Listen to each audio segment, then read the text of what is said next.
The Life and Ministry of David O. McKay.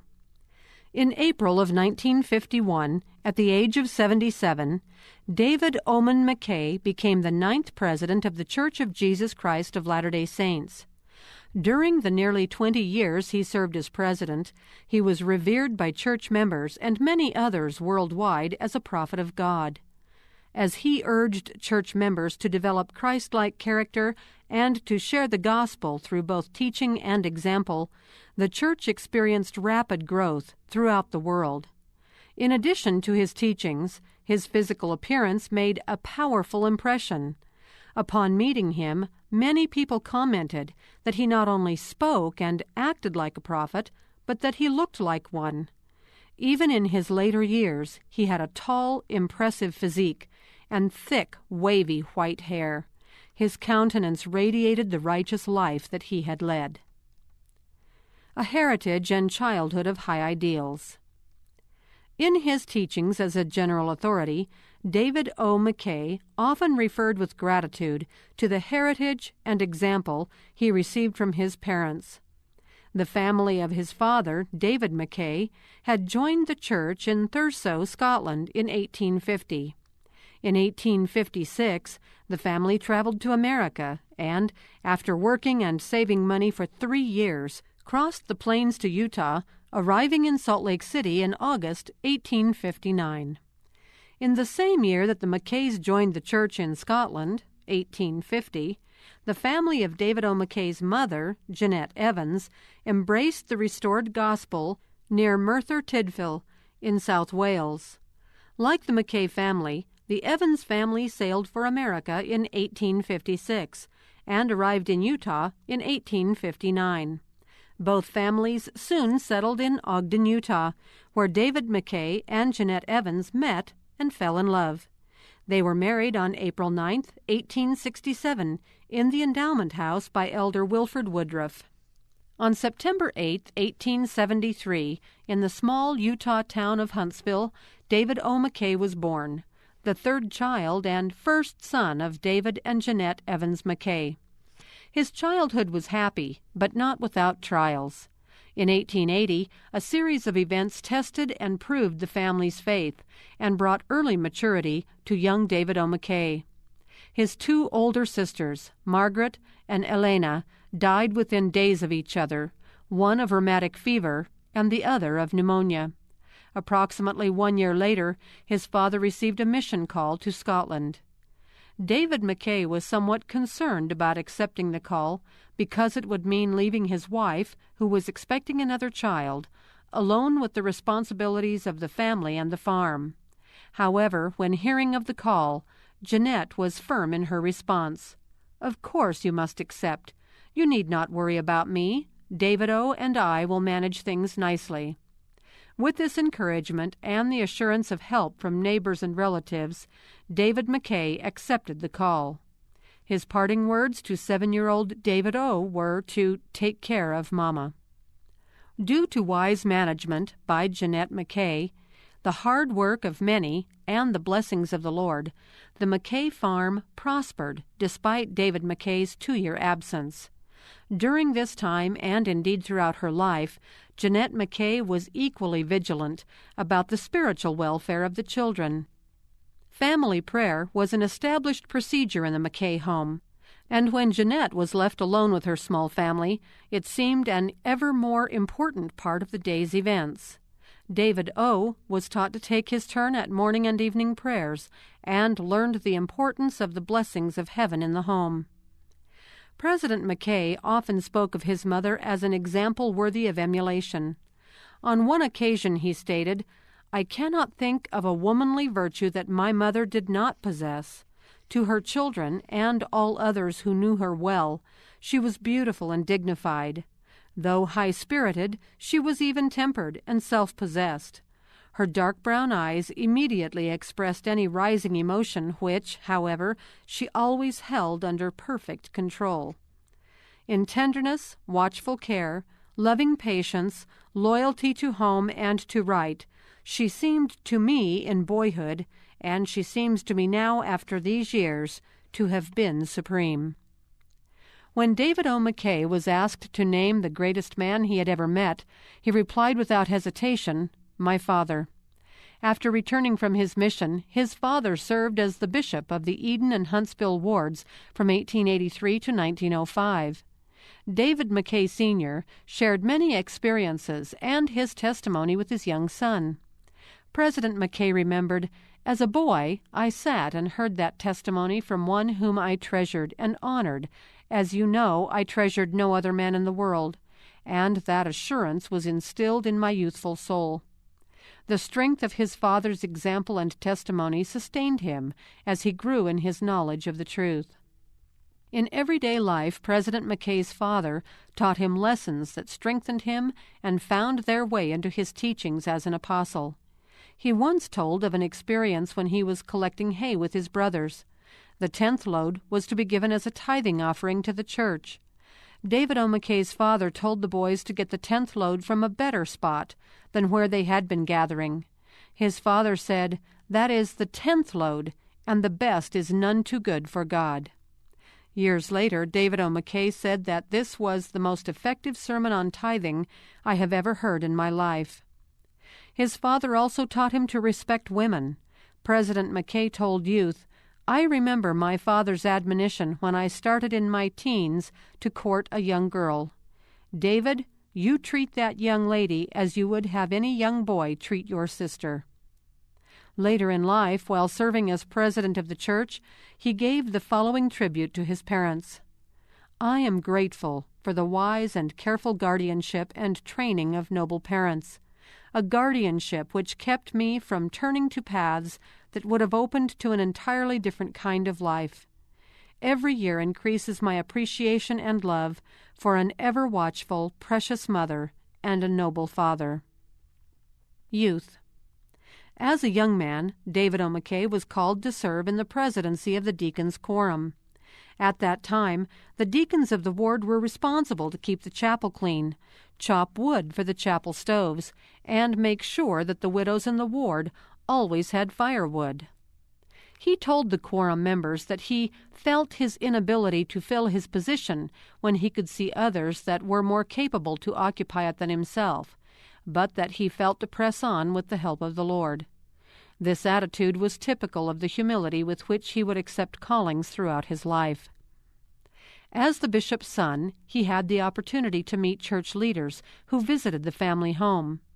On one occasion in July of 1887, Patriarch John Smith visited and gave him his patriarchal blessing. David O. was 13 at the time.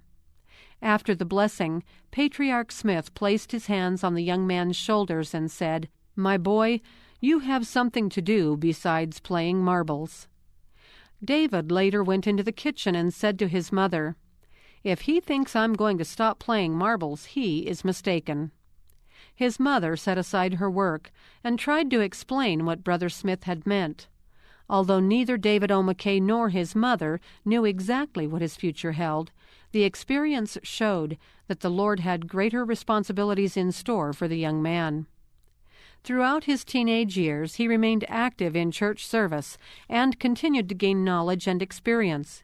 In 1889, at the age of 15, he was called as the Huntsville Ward's Sunday School Secretary, a position he held until 1893, when he was called to serve as a Sunday school teacher. His great love for the Sunday school and for teaching would continue throughout his life. Education, missionary service, and marriage. David O. McKay once wrote, "There are 3 great epochs in a man's earthly life, upon which his happiness here and in eternity may depend, namely his birth, his marriage, and his choice of vocation." Already blessed by birth and upbringing in a righteous family, he continued to benefit from wise decisions relating to his education, profession, and eventual marriage. After completing his studies through the 8th grade in Huntsville, he attended the Weber Stake Academy in Ogden for 2 years. Then, during the 1893 to 1894 school year, at the age of 20, he returned to Huntsville and worked as a teacher at the town's grade school. Around this time, his grandmother Evans made a financial gift to each of her living children of $2,500. Money was scarce for the McKay family, and neighbors suggested that David O. McKay's mother, Jeanette, invest the money in stocks. However, she firmly declared, "Every cent of this goes into the education of our children."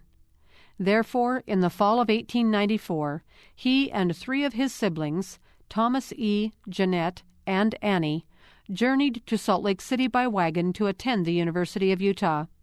The wagon was filled with flour and jars of fruit and had a milk cow trailing behind. Of David O. McKay's university experience, his son Llewellyn wrote, "School was important. The love for learning grew by leaps and bounds. Deep friendships were formed, and his fine sense of values was enhanced. He became the president of his class and was selected valedictorian. Participating with enthusiasm in sports, he became right guard on the university's first football team. The greatest event during this time was his acquaintance with Emma Ray Riggs." During the second year of their university education, the McKay students rented a house from Emma Robbins Riggs, the mother of Emma Ray Riggs. One day, the mother and daughter stood at the window and watched as David O. and Thomas E. McKay arrived with their mother. Emma Ray's mother commented, "There are 2 young men who will make some lucky girls good husbands. See how considerate they are of their mother." Emma Ray then remarked, "I like the dark one," who was David O. McKay. Although he and Emma Ray Riggs saw each other occasionally, they did not develop a serious relationship until a few years later. Upon completing his university studies in the spring of 1897, David O. McKay was offered a job as a teacher in Salt Lake County.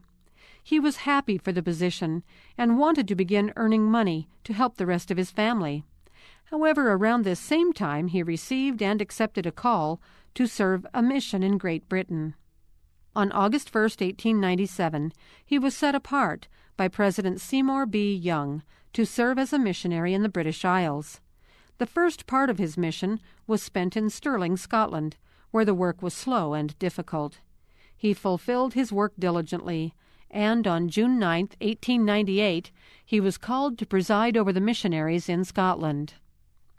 Upon receiving the calling, he turned to the Lord for help. His responsibilities in this calling gave him maturity and experience beyond his years, and prepared him for future service. Another significant experience took place just 3 months before he went home. As a youth, he had often prayed for a spiritual confirmation regarding his testimony. On May 29, 1899, he attended a memorable missionary meeting. He recounted, "I remember, as if it were but yesterday, the intensity of the inspiration of that occasion. Everybody felt the rich outpouring of the Spirit of the Lord. All present were truly of one heart and one mind. Never before had I experienced such an emotion. It was a manifestation for which, as a doubting youth, I had secretly prayed most earnestly on a hillside and in meadow. It was an assurance to me that sincere prayer is answered sometime, somewhere." During the progress of the meeting, an elder on his own initiative arose and said, "Brethren, there are angels in this room." Strange as it may seem, the announcement was not startling. Indeed, it seemed wholly proper. Though it had not occurred to me there were divine beings present, I only knew that I was overflowing with gratitude for the presence of the Holy Spirit. Elder McKay finished his mission honorably and was released in August of 1899. During his mission, he had corresponded with Emma Ray Riggs, or Ray, as he affectionately called her. Her parents had named her for a ray of sunshine. Their courtship began to blossom through the mail between Scotland and Salt Lake City. He found in her a person who was his equal in every way, including intelligence, social graces, and spiritual qualities. She had continued her schooling while David O. McKay was on his mission, and after graduating with a B.A. in education, she took a position at the Madison School in Ogden, Utah. At the same time, the fall of 1899, he joined the faculty of the Weber Stake Academy. During that school year, the two of them often met in a park between their schools. It was there, in December 1900, that he asked her to marry him. She asked, "Are you sure I'm the right one?" He said he was sure.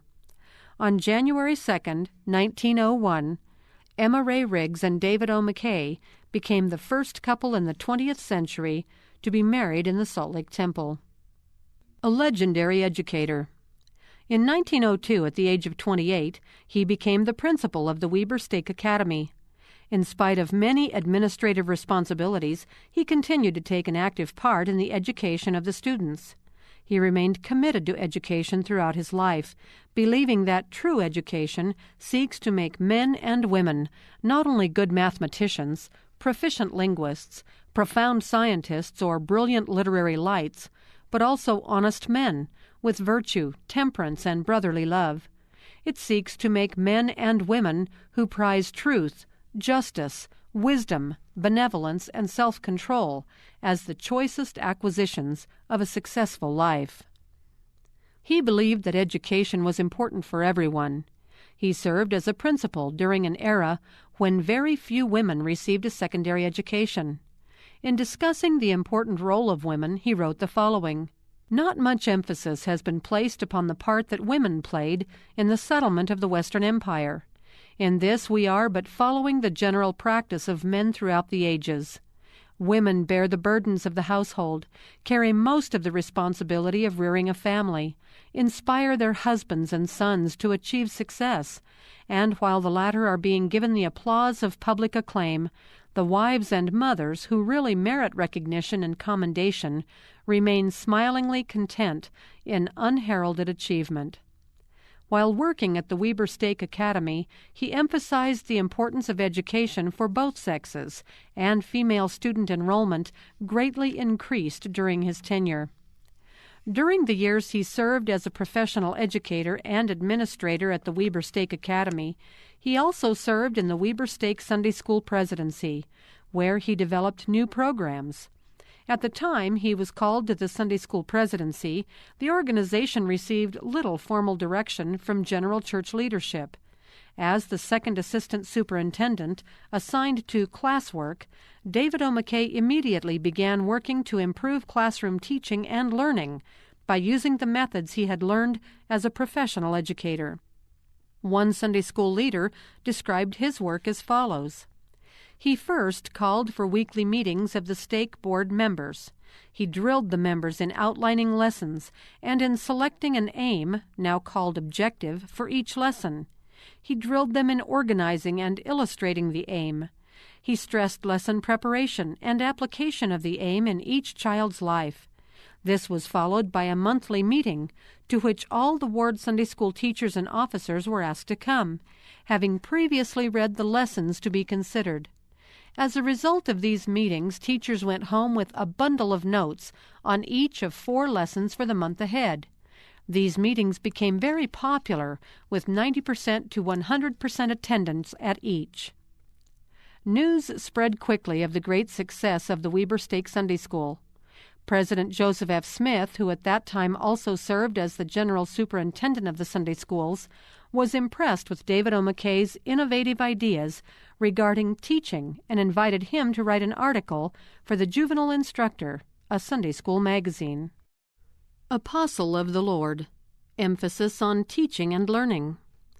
On April 9, 1906, after having served 6 years in the Weber Stake Sunday School, he was ordained an apostle at the age of 32. Soon thereafter, he was also sustained as the second assistant in the general Sunday School superintendency.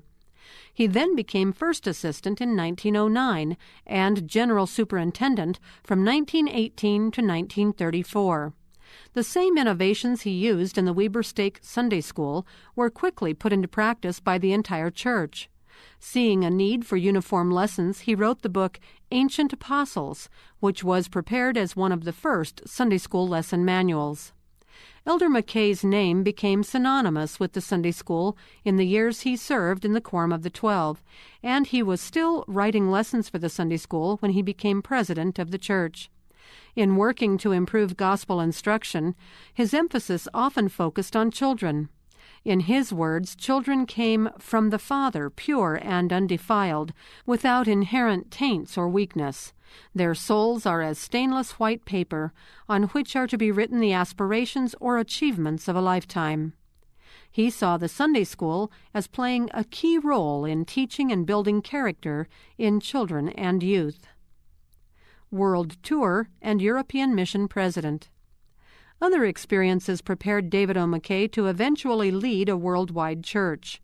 In December 1920, he and Elder Hugh J. Cannon, editor of the Improvement Era, were set apart by President Heber J. Grant and his first counselor, President Anton H. Lund, to tour all church missions and schools throughout the world. During the tour, which lasted a year, they traveled approximately 60,000 miles, more than twice the circumference of the earth, teaching and blessing church members worldwide. Despite difficulties such as seasickness, homesickness, and other challenges in traveling, they had a successful mission and arrived home on Christmas Eve 1921. In the days following their arrival, they made a full report to President Grant and were honorably released. In the first General Conference after their return, President Grant declared, "I rejoice in the fact that Brother McKay is with us today. Brother McKay has circled the globe since he was last at a conference, has visited our missions in nearly every part of the world, and has returned, as every missionary does return, who goes out to proclaim this gospel and comes in contact with the people of the world, and with all the varieties of faith of the world, with increased light, knowledge, and testimony regarding the divinity of the work in which we are engaged." When it was Elder McKay's turn to speak in conference, he summarized his travels with a strong testimony. "When we left home, we looked forward with no little misgiving and anxiety to the trip ahead of us.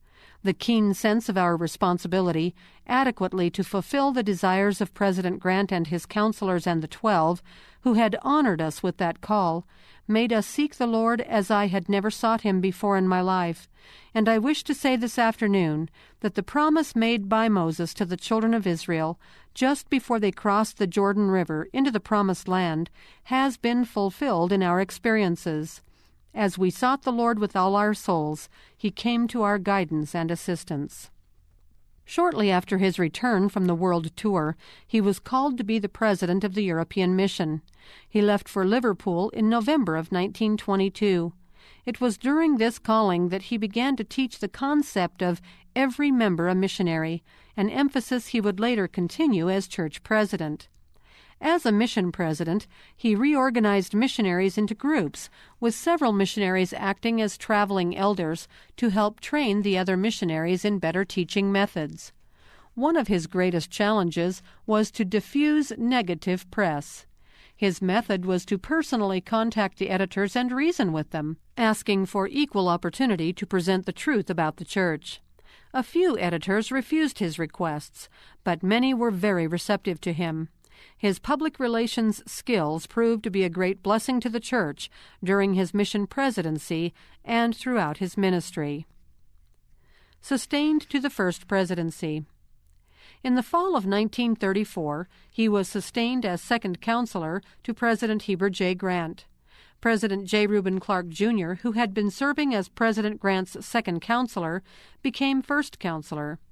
Although President McKay came into the first presidency with a strong church background, on the day he was sustained he still felt humbled by the calling. He stated, "Needless to say, I am overwhelmed.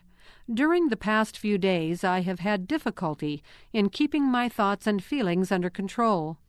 The light heart, the buoyancy of spirit that should accompany the high appointment that has come to me has been somewhat counterbalanced by a heaviness incident to the realization of the great responsibility that comes with the call to the first presidency." Even after many years of service as a general authority, he admitted that it was always more or less an ordeal for me to face an audience, knowing the magnitude of his responsibilities. During President McKay's early years in the first presidency, church members were facing the Great Depression. In 1936, the first presidency officially announced the Church Security Program, which would later become the Church Welfare Program. As a strong supporter of welfare, President McKay emphasized that spirituality and welfare were synonymous. It is something to supply clothing to the scantily clad, to furnish ample food to those whose table is thinly spread, to give activity to those who are fighting desperately the despair that comes from enforced idleness. But after all is said and done, the greatest blessings that will accrue from the church security plan are spiritual.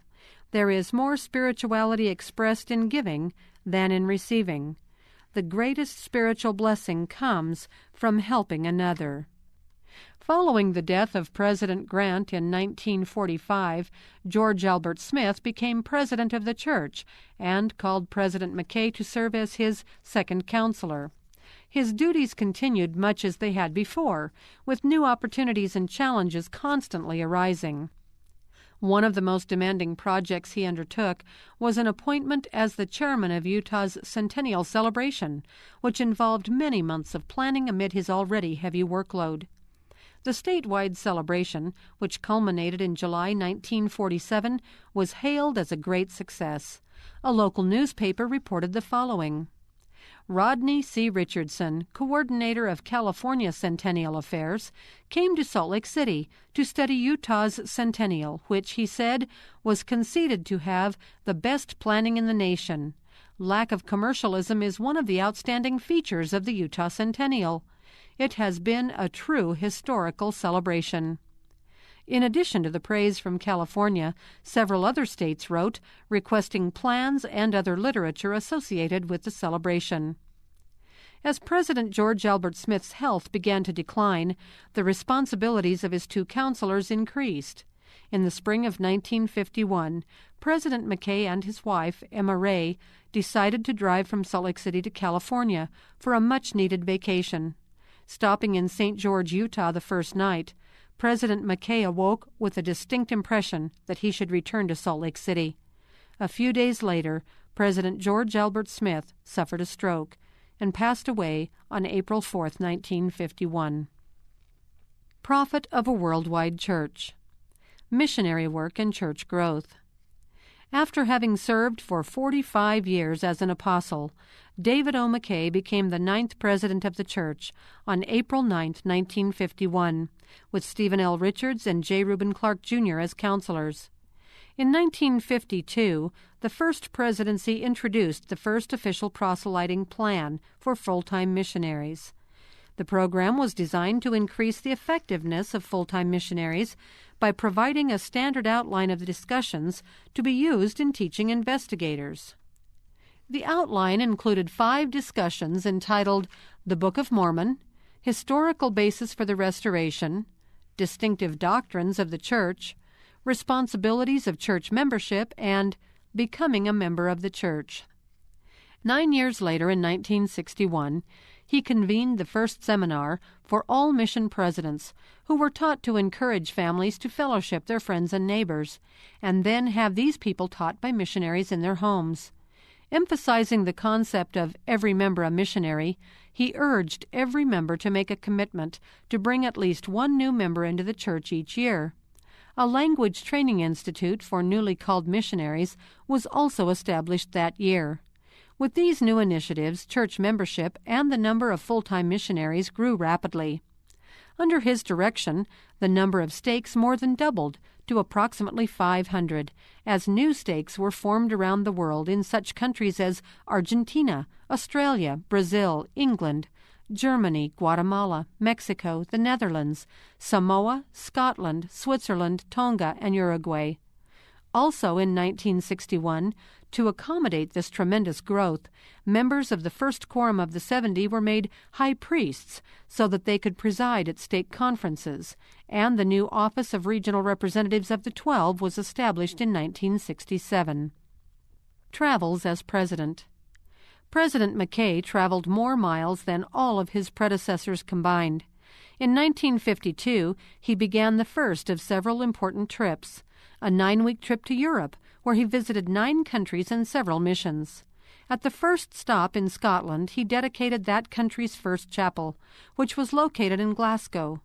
Throughout the remainder of the trip, he held approximately 50 meetings with church members, gave numerous interviews, and visited with dignitaries from many countries. In 1954, he traveled to the isolated mission in South Africa, being the first general authority to visit that area. In the second leg of his journey, he visited church members in South America. In 1955, he visited the South Pacific, and later in the summer of that same year, he returned to Europe with the Tabernacle Choir. He felt that his travels brought a keener realization on the part of members of the church that they are not detached entities, but are, in reality, part of the church as a whole.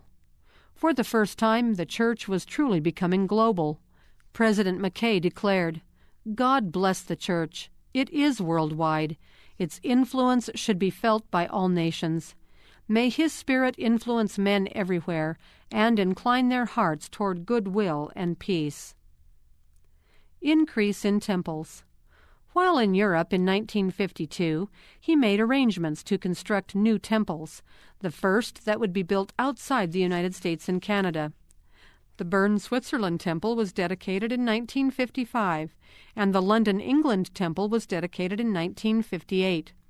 Also dedicated during his presidency were the Los Angeles, California temple, 1956, the Hamilton, New Zealand temple, 1958, and the Oakland, California temple, 1964. Under his direction, films were used for the temple endowment, making it possible for the ordinance to be received in various languages. Coordination and consolidation.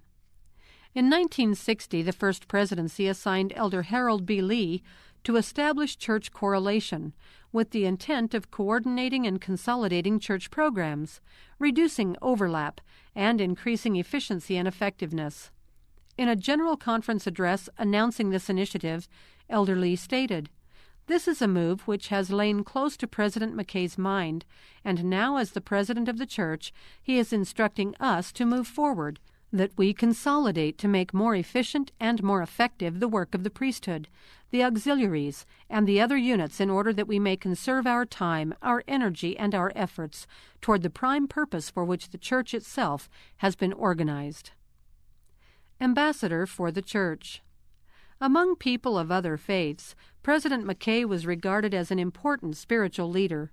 He met with world leaders and local government officials regularly. He was also visited by United States presidents, including Harry S. Truman, John F. Kennedy, and Dwight D. Eisenhower. On one occasion, U.S. President Lyndon B. Johnson, who called President McKay often, invited him to Washington, D.C. for personal counsel on several issues that were troubling him. During the visit, President McKay told him, "Let your conscience be your guide. Let the people know that you are sincere, and they will follow you." Beloved speaker and leader. Beginning in youth and throughout his life, President McKay studied the words of great authors and frequently taught from the passages he had memorized. For instance, he told church members, "Wordsworth's heart leaped up when he beheld a rainbow in the sky. Burns's heart wept when his plowshare overturned a daisy. Tennyson could pluck the flower from the crannied wall and see if he could read in it the mystery, all that God and man is. All these and other great men have shown to us in the works of nature the handiwork of God." Church members loved to hear President McKay speak. His discourses often included inspiring stories from his many experiences, and he always appreciated good humor. He enjoyed telling the story of a newspaper delivery boy who shook hands with him before he got on an elevator. The boy then ran upstairs to greet the aged prophet as he exited on the floor above. The boy said, "I just wanted to shake hands with you once more before you die." His general conference addresses emphasized the importance of the home and family as the source of happiness and the surest defense against trials and temptations. The axiom, "no other success can compensate for failure in the home," was often repeated as he called on parents to spend more time with their children and teach them about character and integrity. He taught, "Pure hearts in a pure home are always in whispering distance of heaven." He called the home the cell unit of society and declared that parenthood is next to godhood. He spoke of the sanctity of marriage and often referred to the love he felt for his family and his wife, Emma Ray. Their marriage of over 60 years became the model union for future generations of Latter-day Saints. He admonished, "Let us teach youth that the marriage relation is one of the most sacred obligations known to man, or that man can make." As his health began to decline in the mid-1960s, he soon spent much of his time in a wheelchair and called additional counselors into the First Presidency.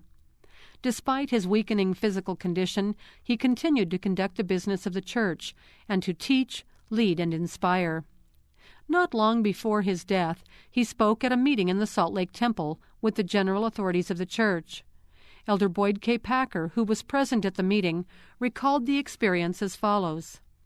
President McKay talked of the temple ordinances and quoted at length from the ceremonies. He explained them to us.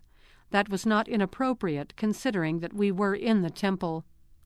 After he had spoken for some time, he paused and stood gazing up to the ceiling in deep thought. I remember that his big hands were in front of him, with his fingers interlocked. He stood gazing as people sometimes do when pondering a deep question. Then he spoke. "Brethren, I think I am finally beginning to understand." Here he was, the prophet, an apostle for over half a century, and even then he was learning. He was growing. His expression, "I think I am finally beginning to understand," was greatly comforting to me. Even with his extensive understanding of the gospel and his experience in the church, President McKay was humble enough to realize that he could still learn and discover deeper levels of meaning. After serving as the Lord's prophet for almost 20 years, President David O. McKay passed away on January 18, 1970, in Salt Lake City, Utah, with his wife, Emma Ray, and 5 of his children at his bedside. In a tribute to him, President Harold B. Lee stated that he had left the world richer and heaven more glorious by the rich treasures he has brought to each. Of David O. McKay's legacy, his successor, President Joseph Fielding Smith, declared, "He was a man of great spiritual strength, a natural-born leader of men, and a man beloved by his people and honored by the world. For all time to come, men shall rise up and call his name blessed." End of the section, The Life and Ministry of David O. McKay.